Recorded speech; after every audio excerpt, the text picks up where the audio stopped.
इस चाय की चुस्के से ना सुस्ती ना जाई, लागता कान्हा के ढूंढे के पड़ी। कहो देह दबोईबू कौन से?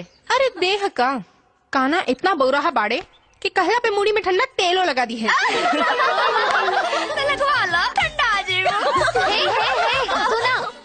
मजाक छोड़ा लोग, हमने के यहाँ आराम करे ना, काम करे आयल बनी जा। और वैसे भी काल्हे से कान्हा हमने लगे आयल नहीं खन।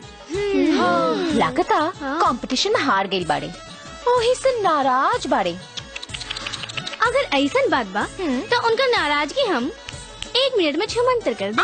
कौनो जादुई चिराग बा का तोड़े लगे? चिराग से भी खतरनाक रानी के जवानी की आग बा, जेकरा में कान्हा तक का संत महात्मा भी जर मरे के भगवान से प्रार्थना। तो जा, लेकिन चरा के ना मना के लई हो, ठीक बा? ठीक बा।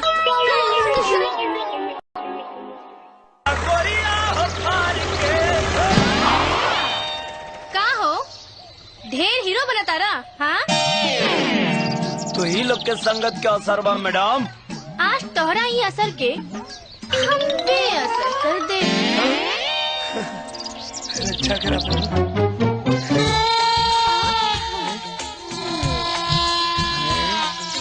ए मैडम, तो नियत ठीक नहीं खेला, कुछ खा पी के आयल बड़ू का?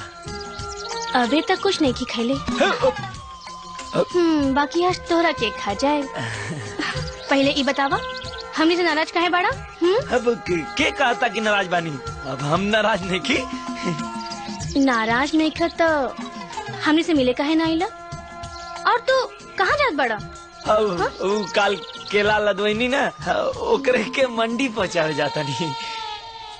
केला ला हमके अकेला छोड़ के जाइबा?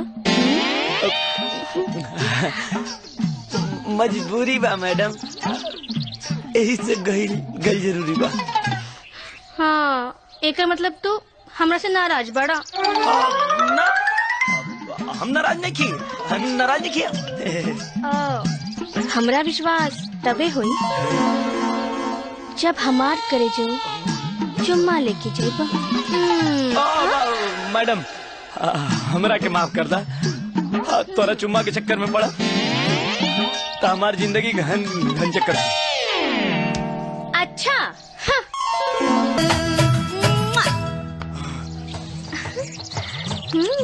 बड़ा चटकदार चुम्मा देलू हो, पूरा रुआ गनगनाए लगा। अब चलो ना तो काट लेब ना तो पूरा देह झंझनाए लगी। आज जाए दा महारानी, काल से तू लोग के साथ है रहा, और ये तोरा चुम्मा दियाई के बदला में मकई बुआई सिखा दे। हाँ।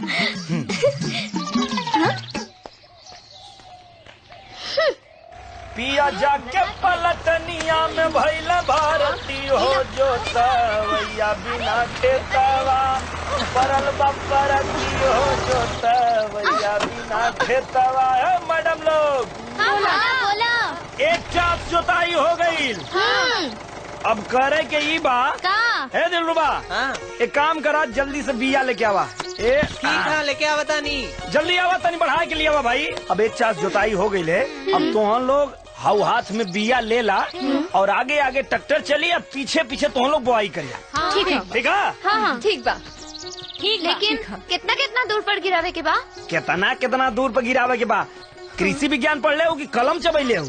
कुल जानी के एक खराई में डाले के बा। चलो अपने अपने हाथ में ले ला। अच्छा, एक हाथ से पकड़ी कि दोनों हाथ से? अरे बा, अरे आई हमारे चिरई के देखला, पकड़ा दोनों हाथ से, बाकी बोइया एक हाथ से। चलो पकड़ा लोग, हम बताओ थी कैसे बोए के। चलो अरे आई एकदम गोवर्धन बो का तू पकड़ ला। अरैया पिछवा बो के आवा, हम बताओ थे। अब आवा जल्दी पीछे खड़ी हो जा लो, आगे आगे ट्रैक्टर चलत रही, पीछे पीछे बोत रही लो। ए पूनम देखा, तू टटरवा में सटिया मत, नहीं तो भूबन फूट जाये। ठीक बा। तनी रह जा लोग, चालू कर लो। ए हाँ, अब रुक जा लोग। हाँ बोआ लोग, फिर यहाँ लोग मत भैया। अरे हाउ अनिल के मेहरारू बड़ी जोर से चिल्ला पड़ी, पेट में बहुत दर्द होता, उनका लड़का हुआ यहाँ बा, ट्रैक्टर लेके चला अस्पताल चले के बा। हाँ हमू चलब हमू अच्छा ठीक भाई काम करा जी चले गया जल्दी आवा लोग बैठा है दिलरुबा बाकी लोगन के लेके तो बिल्कुल घास साफ कर ले रहा मनावत जा है चला आवा जल्दी करो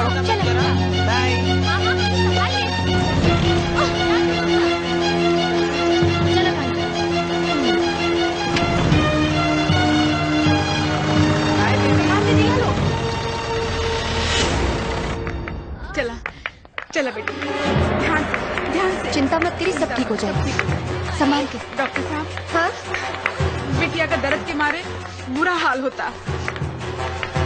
दिन पूरा हो गया बका कुछ दिन बाकी बाबे जल्दी अंदर लेके आओ संभाल के चला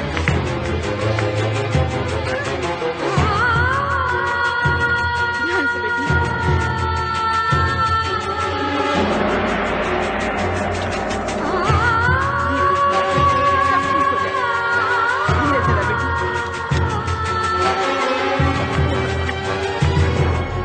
जितना जल्दी होके ये दवा टाउन से मंगवा ली। टाउन वो का है ये तो सरकारी अस्पताल है यहाँ तो कुल दवाई होके के चाहिए। मैडम ए जाएगा सिर दर्द के दवाई भी नहीं के एकर मतलब तू सारा दवाई बाहर बेच देलू। हम ना मैडम राजा साहब बेच देले। हम सरकारी मुलाजिम जरूर है पर यहाँ राजा साहब के चलती चलेला। पर ये तो सरासर ना इंसाफी बा। तोहरा लोग के राजा साहब के खिलाफ एक्शन लेवे के चाहिए। हाँ एक्शन ले तो राजा साहब हमारा जिंदगी के कनेक्शन काट दी। राजा राजा राजा जैसे राजा ना भगवान है। मैडम इतनी पहाड़ी बहस जरूरी नहीं है दवाई जरूरी बा। मरीज के कुछ भी हो सकेला। है मैडम तू लोग बेकार की बहस बंद करा हम दवाई लेके आवती ताओ कहना भैया दवाई जल्दी लेके आइए। तू चिंता मत करा हम तुरंत दवाई लेके आ जाए। हाँ भैया डॉक्टर चिंता मत करिए।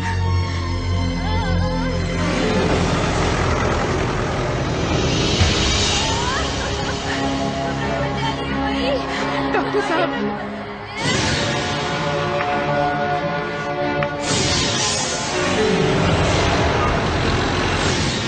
कितना बच गए दवाई आयल की ना।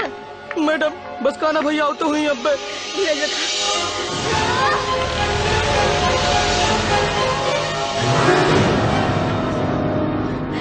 बेटी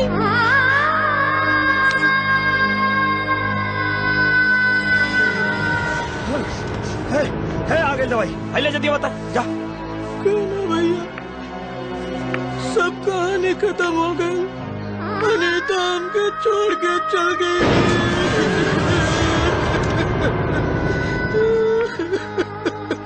अब अनिल की का हो। मैडम जी रउआ लोग की चिंता कैला से न तो अनीता भौजी वापस आई है और न ही दुगलवा राजा मरी। ई गांव में तो न जाने कितना मौत हो चुकल बा और न जाने आगे कितना होई। अरे हिया तो जिंदगी से तेज रफ्तार मौत के बा। सब यहाँ के लोग की बेवकूफी और डर पोकहे की वजह से होत बा। तो रउआ लोग हिया हमेशा के लिए काहे न रुक जाता नहीं। हाँ अरे एगो पुरान कहावत बा कि ठोकर लगला से आदमी सुधर जाला। लेकिन यहाँ तो लोग के रोज जान जा रहल बा तबो अकल नहीं आवत। लोगन के शक्ल देखल बेकार बा यहाँ। देखो कजरी तो क्या अपन सखी मान ले बानी यही से तो क्या अपन सोच बता देता नहीं। और का यही जो रह के तो हमनी की जिंदगी नर्क बन जाये। हाँ देख हमनी के रहेला तल्ला दो तल्ला मकान चाहिए और वो मकान में टीवी कूलर बीसीआर एसी और घूमेला कार चाहिए। और ऊ कार में साथ बैठे वाला हमके MBBS डॉक्टर दिलदार चाहिए जे दिन में हमरा दिल के और रात में हमरा दिमाग के ठंडा रखे। और हमार सैया जी जवानी के नक्शा बनावे वाला और देही के बक्सा सजावे वाला इंजीनियर हो। और हमरे दिल के राजा हुई है थाना के थानेदार जो नथुनिया पे गोली चलाई है और ठन के लागी कपार।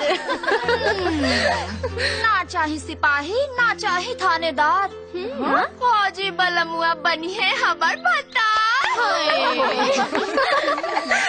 चाहे दिलदार पावर रखे जिला धीस के उतार दे गर्मी जवानी के पीस के। अच्छा कजरी हमनी के बारे में तो सब कुछ जान ले लू। कुछ अपने पसंद भी बतावा कुछ अपने बारे में भी बतावा। बतावा बताई। हाँ बतावा ना बताई। हाँ बतावा।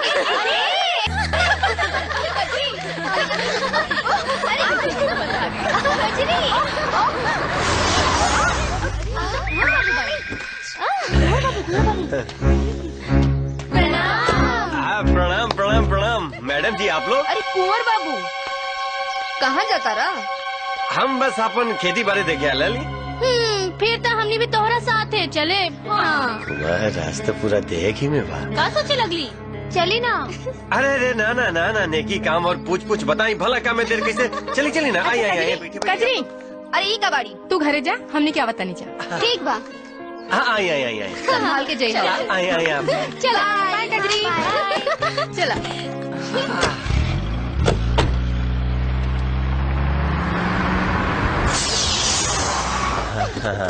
पुत्री मैडम जी ये देखिए जितना दूर लौकता ना सब हमरे खेत बा। अच्छा वो गन्ना के खेत लौकता ना? हाँ पूरा गन्ना के खेत ना हाँ हमरे खातिर बा। उतना सारा गन्ना? अरे सुनी सुनी सुनी एमे हंसे के का बात बा। अरे गन्ना इतना स्वादिष्ट और मीठा बा कि केहू कितनो खा लेना पेट भर जाए लेकिन मन न भरे मैडम जी। तू खाली गन्ना गन्ना करबा, हमार मतलब कि तू हमने के बतावत बाड़ा कि ललचावत बाड़ा। मिलल चावे के का बात बा? हाँ अगर विश्वास न हो तो तोड़ के लाके दिखा दी का? हाँ बोली बोली लाके दिखा दी। हाँ हाँ हाँ। अच्छा सुनिए अगर हम जाते लावे अगर कोनो साथ में चल सकी तो के जाई दिव्या? अरे देखी देखी अगर आप लोग के डर लगा थी तो कोनो बात ना हम जाके ले आवता नहीं। दिव्या तू जाइबू कि हम जाई? अरे काहे खिसियात बाड़ू, हम जाता नहीं ना। ठीक है। हाँ आई आई आई हाँ लेके आवता नहीं बस। ठीक से देखा ये जगह गन्ना ना बड़ा मीठ हुई।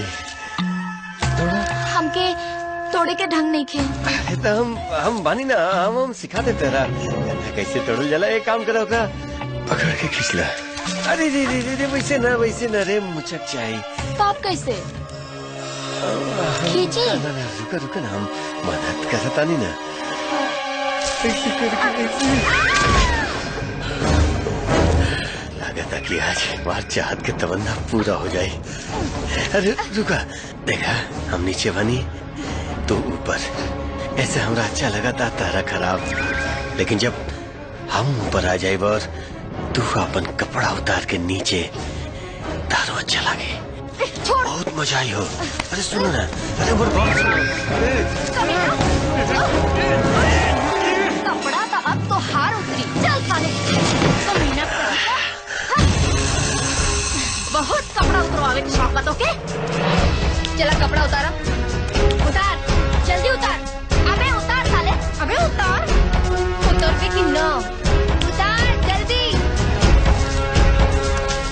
गंगा नाली में बहे वाला पानी कब वो गंगा जल ना होला। तोहरा चाल चलन के अंदाजा हमनी के पहला मुलाकात में मालूम पड़ गेल रहे कुंवर। कुत्ता के पूछ कबो सीधा ना होला, चाहे 12 साल बंदूक के नाली में काहे न रखल जाओ। अरे जल्दी उतार उतार। अरे उतार जल्दी। अरे जल्दी उतार।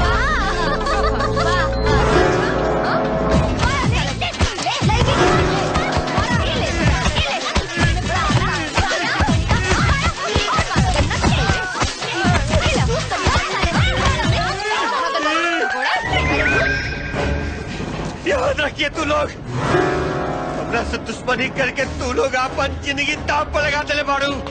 एक दिन तू लोग के चोली में इतना गोली मारो कि टोली में बैठ के ससुराल जाके सपने रह जाए।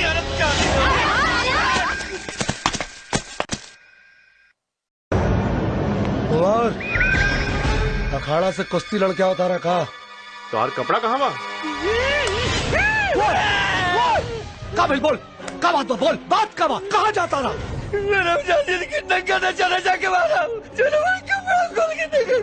भैया इनके हाँ का भाई नाम बताओ। ओ नचनिया का नाम बताओ जो अपन कपड़ा उतारे के बजाय तो हर कपड़ा उतारे के गुस्ताखी कैले पिया। नाम बताओ। साली 7 से लिया भैया। सब गलती इनकर बा भैया।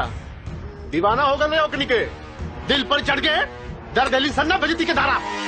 कितना फिर बाबू कितना बेसमझौले बानी हमें कि औरत मर्द का सबसे बड़ कमजोरी बिया। यही से हम आज ले शादी ना कैनी और न तोहनी के करे देनी। बचपन से लोग के गुलाम बना के रखनी हम और हम खुद एक औरत के गुलाम बन जाई हमरा आत्मा के मंजूर नहीं खे। अरे मोर बाबू अरे कैस फिकले रहता तो ऐस करेला एक से एक खूबसूरत लौंडियां मिल जाती ना। चुप ना बाबू, बस बस बस बाबू, छोड़ो ना, शांत रहा कुंवर। और 7 सहेलियों की जिंदगी एक पहली बन के रह जाइए। ये सातों लड़कियन खाली हमार ना, ये पूरा गांव के मेहमान है। और मेहमान भगवान होला जेकर पूजा कइल जाला। कुंवर सिंह ये लड़कियन के इज्जत से खिलवाड़ करे के कोशिश कैलास। आज हम पूरा गांव वालन से ही वचन लिहल चाहतानी कि कुंवर सिंह चाहे ओकर भाई अगर दोबारा लड़कियन के तरफ उंगली भी उठौलस तो हम सब मिल के ओकर गर्दन काट दे। प्रधान चाचा, अरे मेहमान के पूजा लोग तब्बा करे ना जब वो जिंदा रहे। बिल्कुल, राजा साहब से बगावत कैला के मतलब बेमौत लोग मारल जाइए। अरे ऐसन मेहमान और ऐसन भगवान से का फायदा जो जिंदगी देहला के बजाय मौत के मुंह में ढकेल दे। केकरा से हमने की रक्षा करे खातिर कहतानी प्रधान जी। जे आपन अपना घर, अपना परिवार और अपना धरती माई की रक्षा नहीं कर सकत, वो मेहमान की रक्षा का खाक करिए। तू लोग के दुश्मन राजा ना, तू लोग के डर बा, जेकरा कारण आजाद देश में भी गुलामी की जिंदगी जियतारा लोग। जब हक मांगे से ना मिले तो छीने के पड़ेला, और ओकरा खातिर हिम्मत और हौसला दोनों चाहिए। अगर तू लोग जैसे महात्मा गांधी, सुभाष चंद्र बोस और भगत सिंह भी डरा गए रहते तो आज अपन देश स्वतंत्र की लड़ाई ना लड़ी। कितना बहन अपन भाई के, कितना पत्नी अपन पति के, कितना माई अपन बेटा के आहुति दे दिली, तब जाके आजादी मिलल बा। इंसान ओही के कहल जाला जे हवा के रुख मोड़ दे, दामन पे पड़े हाथ वो हाथ तोड़ दे।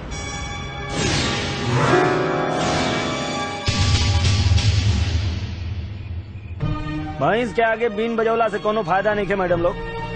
अब तू लोग के रक्षा हम करब। राजा से हम लड़ब और वो अकेले। का हो बाबूजी? कल अपना जमीन से भट्ठा के माटी निकाले के कहले बाना। हाँ बेटा, काले वही खेत में धान रोपाई और कसम धरती माई के राजा का, अगर काल भी आ गई तो कर खाल खींच के जमीन में हिला दे। पूरा बन गई, पानी सुखा गल। अच्छा, तो हम जाते हैं तनी नहर पर पानी खोला। आए मैडम लोग के ले जाके तनी नदी पर नहवा वहा दिया भैया। एक बार चलो जाए। अरे जा लोग घबराए, बस करा।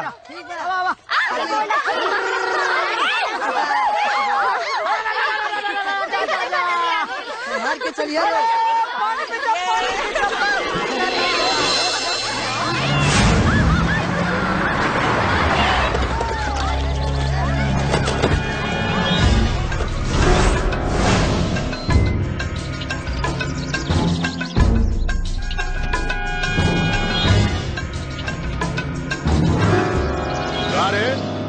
हमनी के समझावत तोहनी के समझदारी में ना समाइल। तू लोगन के पता रहे ना कि ईटा खातिर माटी ओही खेत से कटाई और तोहनी लेव लगा देलू। तोहनी के जोश तोहनी के बहुत भारी पड़ी। ए रघुवीर, जोश की बात मत करो, ना तो हाथ सारा होश उड़ा दे सन। जनाना होके मर्दाना वाला डायलॉग मत मार। हमने डायलॉग ना मारे नी, डायरेक्ट करके दिखा देनी सन। तोहनी के अपना पर बड़ा गुरूर बाना, तोहनी के गुरूर पल भर में उतार दे। सुन, ईटाला माटी वही खेत से कटाई, ओकरा खातिर चाहे जौन करे के पड़े। ए रघुवीर, ये धमकी केहू और के दी है। ऐसा ने गलती तोर भाई कैलस और उनका कपड़ा उतार के मरनी सन। कहीं तो करेजा फाड़ के मारे के नौबत ना आ जाए। जनाना के हाथ में छुरी ना चूड़ी निमन लागेला। अगर हमरा सबर के पैमाना टूट गई तो चढ़ल जवानी में तोहनी के किस्मत फूट जाई। तोर माई तोरा के इतना दूध नहीं खिपिया होले कि तू हमने के हाथ भी लगा सके। तो फिर देख हमरा माई के दूध में कितना ताकत बा। ए पकड़ ले सन सालिन के और पटक के ही पानी में उतार दे सन इनका गर्मी।